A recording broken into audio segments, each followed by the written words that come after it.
Hello students, मेरा नाम है अर्पिता शर्मा और हम पढ़ रहे थे हनी ड्यू क्लास 8 का दूसरा चैप्टर द सुनामी के बारे में। बच्चों, ये कहानी बहुत ही दुखद है। मैं आपको पहले भी बता चुकी हूँ। ये कहानी है 2004 में आई सुनामी के बारे में। पार्ट 1 में हम भारत के दो द्वीप अंडमान और निकोबार की कहानियाँ पढ़ चुके हैं। पार्ट 2 में बच्चों हम थाईलैंड के बारे में पढ़ेंगे और किसके बारे में पढ़ेंगे, और एक 10 साल की बहुत ही समझदार लड़की टिली स्मिथ के बारे में पढ़ेंगे, जिसने अपनी समझदारी से खुद को, अपनी फैमिली को और बहुत से लोगों को उस सुनामी से बचाया। तो आओ देखते हैं टिली स्मिथ थी कौन। Tilly Smith, a British schoolgirl, was able to save many lives when the tsunami struck Phuket beach in Thailand. Tilly Smith कौन थी? A British school girl, Britain के स्कूल में पढ़ने वाली बच्ची थी। Was able to save many lifes, और बहुत से लोगों की जान बचाने में सक्षम हुई। कब? When the tsunami struck Phuket beach in Thailand, जब थाईलैंड का एक बीच, एक गमन स्थान जिसका नाम क्या है, फुकेट, पर सुनामी आई। ठीक है, ये कौन है बच्चों? ये है टिली स्मिथ। अब देखते हैं टिली स्मिथ कौन थी और उसकी फैमिली के बारे में। Though she has won a number of awards, her parents have not allowed their daughter to be interviewed on television and made into a heroine. Though she has won number of awards, यद्यपि उसने बहुत सारे पुरस्कारों को जीता। किस लिए जीता बच्चों? जब भी आप कोई अच्छा काम करते हैं आपको क्या मिलता है? पुरस्कार मिलता है। तो उसे भी, क्योंकि उसने बहुत से लोगों की जान बचाई थी, तो उसे बहुत सारे पुरस्कार मिले। Her parents have not allowed their daughter to be interviewed.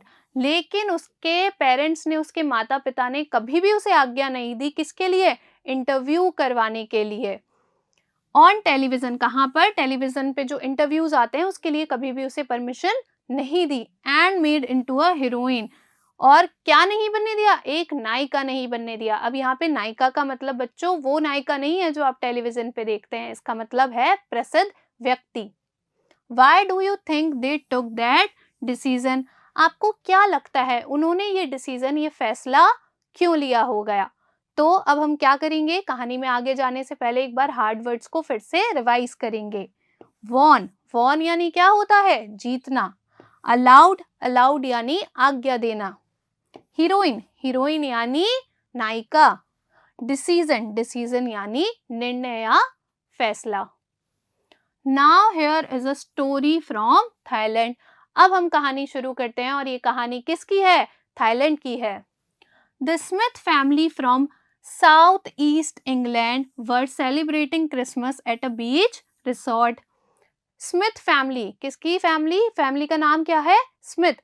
तो स्मिथ फैमिली साउथ ईस्ट यानी कि दक्षिण पूर्व थाईलैंड में क्या कर रही थी? मैं आई थी। कहाँ पर? एक समुद्र तट के गमन स्थान पर। किस लिए? टू सेलिब्रेट क्रिसमस, किसको मनाने के लिए? क्रिसमस को सेलिब्रेट करने के लिए। कहाँ पर आई थी? साउथर्न थाईलैंड, दक्षिण थाईलैंड में। Tilly Smith was a 10-year-old school girl. Tilly Smith कितने साल की है? सिर्फ 10 साल की एक स्कूल जाने वाली बच्ची थी, लड़की थी। Her sister was 7 years old, और उसकी जो बहन थी वो सिर्फ कितने साल की थी? 7 साल की। Their parents were Penney and Colin Smith, और उसके पेरेंट्स का नाम क्या था? पेनी एंड कॉलिन स्मिथ। पेनी किसका नाम है? उसकी मदर का नाम है, और उसके फादर का नाम है कॉलिन स्मिथ। तो बच्चों, हमने यहाँ से लेके यहाँ तक क्या पढ़ा? यहाँ से लेके यहाँ तक हमने टिली स्मिथ की फैमिली और उसके बारे में जाना। हार्ड वर्ड्स को देखेंगे। बीच, बीच यानी समुद्री तट। रिसोर्ट, रिसोर्ट यानी गमन स्थान। जब आप छुट्टियां मनाने किसी जगह जाते हैं तो आप रिसोर्ट में रुकते हैं ना, जहाँ पे रुकने की जगह भी होती है, जहाँ पे आप खेल कूद भी कर पाते हैं, उसे क्या कहते हैं? उसे रिसोर्ट कहते हैं। इट वॉज 26 दिसंबर 2004। ये कब का समय था? 26 दिसंबर 2004 का। Deadly tsunami waves were already on their way. Deadly यानी घातक, सुनामी की लहरें अपने रास्ते में थी। They had been triggered by a massive earthquake, और वो किससे प्रेरित हुई थी, किससे ट्रिगर्ड हुई थी? एक बहुत ही घातक अर्थक्वेक से, एक बहुत ही घातक भूकंप से, जो कहाँ पे आया था? ऑफ नॉर्थन समुद्रा अर्लियर दैट मॉर्निंग। कहाँ पर आया था? नॉर्थन समुद्रा एक जगह है, वहां पर आया था उसी सुबह। हार्ड वर्ड्स, डेडली, डेडली यानी घातक, ट्रिगर्ड, ट्रिगर्ड यानी प्रेरित कर दिया, मैसिव, मैसिव यानी भारी। The water was swelling and kept coming in. पानी था, वो धीरे धीरे क्या हो रहा था? उभर रहा था, यानी ऊपर उठ रहा था। एंड केप्ट कमिंग इन, और आगे की तरफ आ रहा था। किसने बताया? पेनी स्मिथ रिमेम्बर्ड। पेनी स्मिथ ने याद करते हुए बताया कि पानी धीरे धीरे ऊपर उठ रहा था और आगे की तरफ बढ़ते हुए आ रहा था। The beach was getting smaller and smaller, और समुद्री तट धीरे धीरे क्या हो रहा था? छोटा होते जा रहा था। क्यों? क्योंकि पानी धीरे धीरे आगे आ रहा था। I didn't know what was happening. मुझे नहीं पता था कि क्या हो रहा है। पेनी स्मिथ को नहीं पता था कि वहां पर क्या चल रहा है। हार्ड वर्ड, स्वेलिंग, स्वेलिंग यानी उभरना, रिमेम्बर्ड यानी याद। But Tilly Smith sensed that something was wrong. लेकिन टिली स्मिथ ने यह भांप लिया था कि कुछ गलत होने वाला है। Her mind kept going back to a geography lesson, और उसका दिमाग बार बार कहाँ जा रहा था? भूगोल के एक पाठ की तरफ जा रहा था। She had taken in England just 2 weeks before she flew out to Thailand with her family. जो उसने कब पढ़ा था? इंग्लैंड में पढ़ा था। और कब पढ़ा था?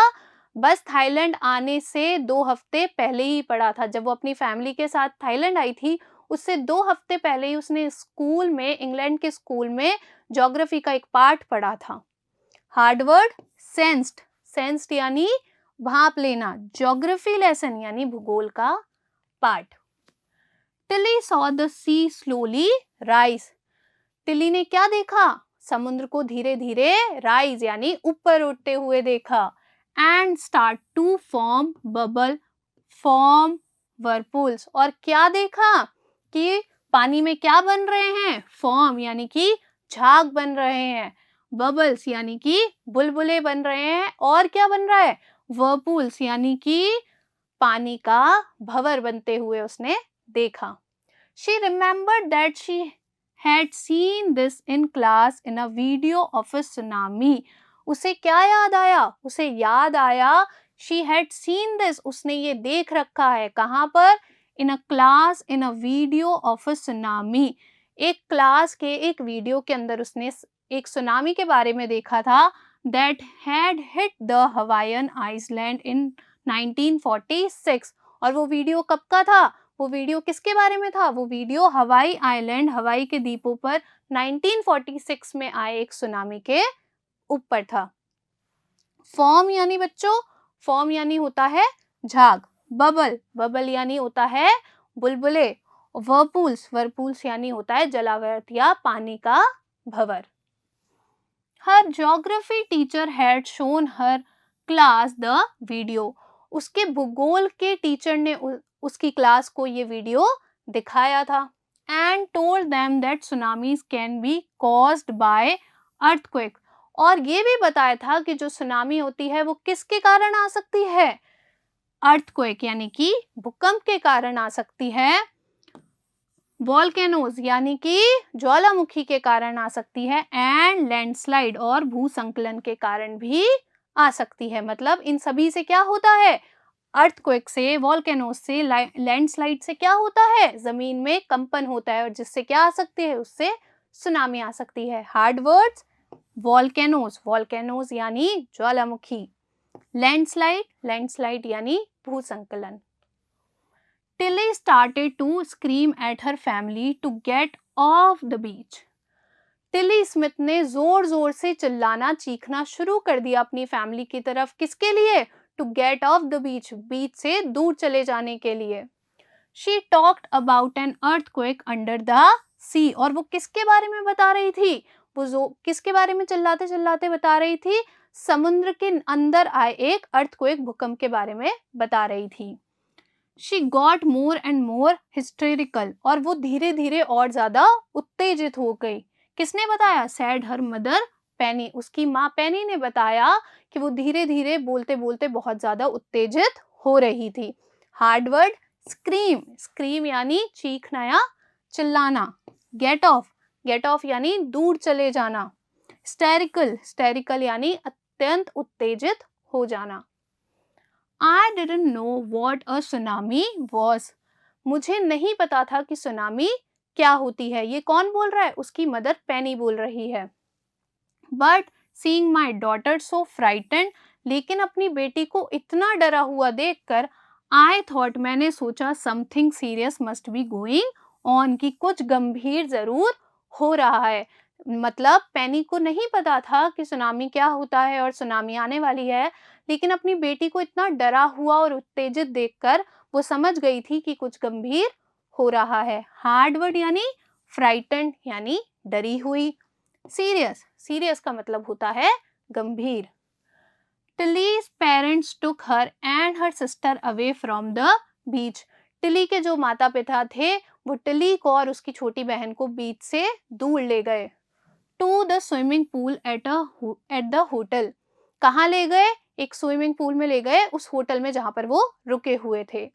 A number of other tourist also left the beach with them, और उनके साथ बहुत और पर्यटक जो वहां पर घूमने आए थे वो भी उनके साथ बीच से दूर चले गए। टूरिस्ट यानी पर्यटक। Then it was as if the entire sea has come out after them, और फिर क्या लग रहा था? ऐसा लग रहा था कि पूरा समुद्र उनके पीछे आ गया है या फिर उनके साथ बाहर आ रहा है। I was screaming, मैं चिल्ला रही थी।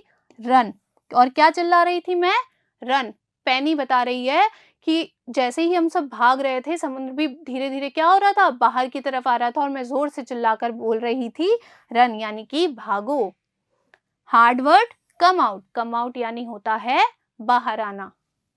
The family took refuge in the third floor of the hotel, उसकी फैमिली ने कहाँ पे शरण ली? होटल के तीसरे फ्लोर पर, तीसरे माले पर।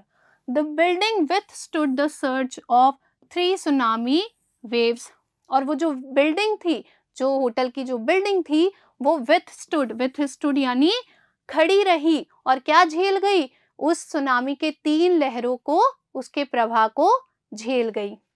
If they had stayed on the beach, अगर वो लोग बीच समुद्री तट पर रुके हुए होते, they would not have been alive, तो वो जीवित नहीं होते। यानी कि अगर वो सही समय पर होटल ना आए होते और बीच पर ही रहते तो वो जिंदा नहीं होते। हार्ड वर्ड रिफ्यूज, रिफ्यूज यानी शरण। सर्ज, सर्ज यानी प्रवाह। अलाइव, अलाइव यानी जीवित। The Smiths later met other tourist who had lost entire family, उसके बाद स्मिथ की फैमिली और भी पर्यटकों से मिली जिन्होंने अपने पूरे संपूर्ण परिवार को उस सुनामी में खो दिया था। Thanks to Tilly and her geography lesson they had been forewarned, Tilly और उसके ज्योग्राफी लेसन को शुक्रिया कि टिली के पेरेंट्स को ये पहले ही सचेत कर दिया गया कि सुनामी आने वाली है। Tilly went back to her school in England, जब वहां से टिली वापस आ गई, थाईलैंड से वापस आ गई, तो Tilly went back to her school in England, तो वो इंग्लैंड में वापस अपने स्कूल में गई। And told her classmates her terrifying tale, और अपने क्लासमेट्स को, अपने फ्रेंड्स को उसने क्या बताया? अपनी भयानक स्टोरी, टेल के बारे में बताया, कहानी के बारे में बताया। हार्ड वर्ड देखेंगे, टूरिस्ट, टूरिस्ट यानी पर्यटन या पर्यटक। इंटायर, इंटायर यानी संपूर्ण। फॉरवॉर्न यानी कि अग्रिम चेतावनी देना। अब बच्चों देखो यहाँ पे वॉर्न का मतलब तो आपको पता होगा, इसका वॉर्न का मतलब क्या होता है? वार्निंग होता है ना, उसका मतलब क्या होता है? चेतावनी। लेकिन FORE जब भी किसी वर्ड से पहले लग जाता है इसका मतलब होता है अग्रिम यानी कि पहले। तो यहाँ पे क्या मतलब हुआ? फोरवॉर्न यानी कि पहले ही उनको चेतावनी दे दी गई थी। ठीक है, अब यहाँ पे बच्चों हमारा चैप्टर कंप्लीट हो गया। अब इसे और अच्छे से समझने के लिए हम क्या करेंगे, कुछ सवाल और जवाब करेंगे। तो पहला सवाल देखते हैं, Why did Tilly's family come to Thailand? Tilly के जो परिवार था वो थाईलैंड क्यों आया था? तो क्यों आया था? टू सेलिब्रेट क्रिसमस, क्रिसमस को मनाने के लिए आया था। तो इसका जवाब क्या होगा? Tilly's family come to Thailand to celebrate Christmas at a beach resort. वो कहाँ आए थे? वो थाईलैंड इसलिए आए थे, क्रिसमस मनाने के लिए आए थे समुद्री तट के गमन स्थान पर। दूसरा सवाल, What were the warning signs that both Tilly and her mother saw? ऐसे कौन से चेतावनी के साइंस थे जो टिली और उसकी मदर ने देखे थे? तो याद करो क्या क्या देखा था। पानी को ऊपर उठते हुए देखा था, और पानी में झाग बनते हुए देखे थे, पानी का भंवर बनते हुए देखा था। तो इसका जवाब क्या होगा? Both Tilly and her mother saw the sea rising and swelling up, forming whirlpools। क्या देखा? सी राइजिंग, समुद्र को उठते हुए देखा, स्वेलिंग अप और उभरते हुए देखा, और वो उभरते हुए क्या बना रहा था? फॉर्मिंग whirlpools, यानी कि जलावृत बना रहा था या पानी का भंवर बना रहा था। अगला सवाल, do you think Tilly's mother saw alarmed by them? क्या आपको लगता है कि टिली की जो माँ थी वो सचेत हो गई थी उन साइंस को देखकर? तो क्या ऐसा हुआ था?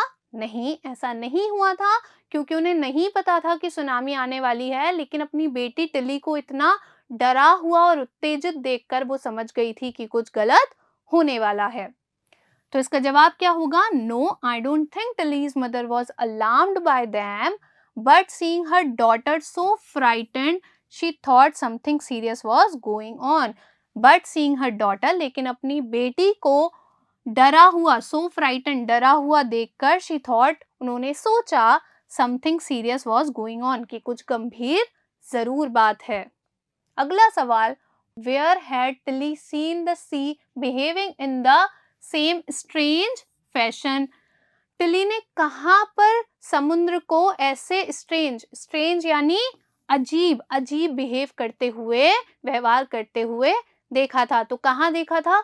अपनी ज्योग्राफी की एक क्लास में देखा था जो उसने इंग्लैंड में ली थी। तो इसका जवाब क्या होगा? Tilly had seen the sea behaving in the same strange fashion in her geography class in a video on tsunami in English। उसने अपने एक भूगोल की क्लास में, कक्षा में देखा था, एक वीडियो में, जो उसने किस में देखा था? इंग्लिश भाषा में देखा था। अगला सवाल, Where did the Smith family and the others on the beach go to escape from the tsunami? Where did the Smith family, Smith की फैमिली और जो बाकी के लोग थे वो बीच से दूर भागकर बचने के लिए कहाँ चले गए थे? तो याद करो वो कहाँ गए थे? होटल के तीसरे माले पर चले गए थे, होटल के तीसरे फ्लोर पर चले गए थे। तो आंसर होगा, the Smith family and the others on the beach went to the third floor of the hotel to escape from the tsunami। कहाँ चले गए थे? To the third floor of the hotel, hotel के तीसरे माले पर। अगला सवाल, How do you think her geography teacher felt when he heard about what Tilly had done in Phuket? आपको क्या लगता है कि टिली के टीचर को कैसा लगा होगा ये जानकर कि उसने फुकेट में क्या किया है, मतलब उसने कैसे बहुत से लोगों की जान बचाई? तो कैसा लगा होगा? जाहिर सी बात है उन्हें क्या हुआ होगा? बहुत ही ज्यादा गर्व हुआ होगा, प्राउड महसूस हुआ होगा। तो इसका जवाब क्या होगा? I think her geography teacher must have been proud. उन्हें क्या हुआ होगा? प्राउड, गर्व हुआ होगा of Tilly when he heard about what she had done in Phuket. जब उन्होंने सुना होगा कि फुकेट में टिली ने क्या किया, ये सुनकर उन्हें बहुत ही ज्यादा गर्व हुआ होगा। तो बच्चों यहाँ पे हमारा पार्ट 2 कंप्लीट हो गया। नेक्स्ट वीडियो में हम पार्ट 3 को कवर करेंगे। Thank you.